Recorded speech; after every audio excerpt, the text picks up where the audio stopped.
महाराष्ट्रातील सरपंच आणि उपसरपंच यांचं मानधन दुपटीने वाढवण्याचा एक मोठा आणि महत्त्वाचा निर्णय महायुती सरकारने घेतला आहे।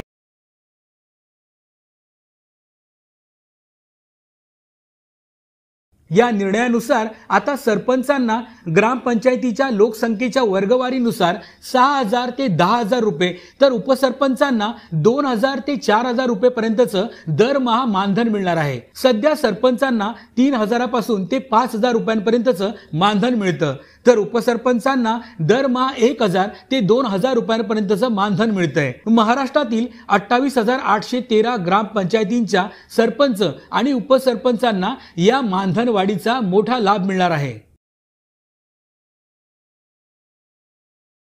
ताज्या घडामोडी जाणून घेण्यासाठी शिवशाही न्यूज यूट्यूब चॅनलला सबस्क्राइब करा। आपण हा व्हिडिओ फेसबुकवर पाहत असाल तर फेसबुक पेज फॉलो करा आणि शिवशाही news.com या आपल्या वेबसाईटलाही भेट द्या।